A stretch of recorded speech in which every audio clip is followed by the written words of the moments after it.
اور رمضان المبارک کے اندر دوسری جو عبادات میں سے اہم ترین عبادت ہے وہ روزہ ہے۔ اور روزے کا اجر کیا ہے؟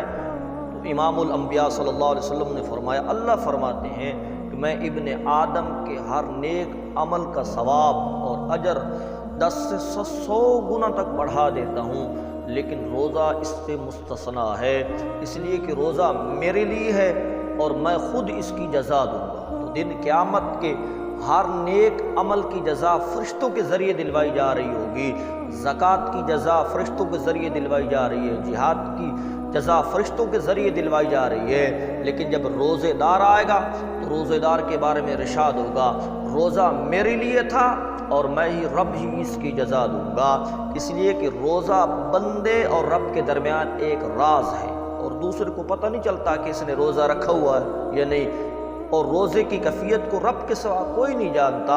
تو اس لیے فرمایا کہ روزہ خالص میرے لیے تھا اور میں ہی اس کی جزا دوں گا۔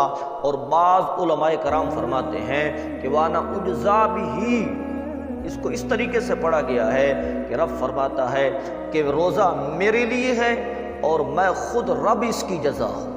تو اس سے بڑھ کر کیا ثواب ہوگا کہ خود رب اس کی جزا بن جائے، جب محبوب مل جائے، اس سے اونچا مقام کیا ہوگا؟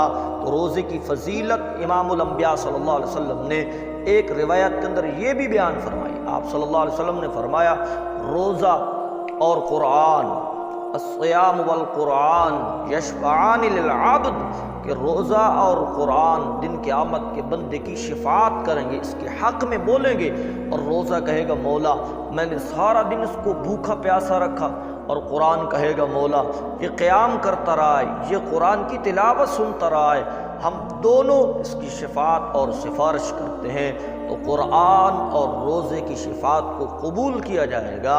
تو روزے کی یہ فضیلت ہے، اور آپ صلی اللہ علیہ وسلم نے فرمایا جنت کے اندر ایک دروازہ ہے، چونکہ جنت کے 8 دروازے ہیں اور ان دروازوں میں سے ایک دروازہ باب الریان ہے، اور یہ خالصتاً صرف روزے داروں کے لیے بنایا گیا ہے۔ اور آپ صلی اللہ علیہ وسلم نے فرمایا جب اس سے روزے دار گزریں گے تو پھر اس کو بند کر دیا جائے گا، اور روزے داروں کو ایسا مشروب پلایا جائے گا کہ پھر کبھی ان کو پیاس محسوس نہیں ہوگی۔ تو یہ ہے روزے کی فضیلت۔ اللہ ہمیں ان تمام فضائل کو حاصل کرنے کی توفیق عطا فرمائے۔ وآخر دعوانا ان الحمد للہ رب العالمین۔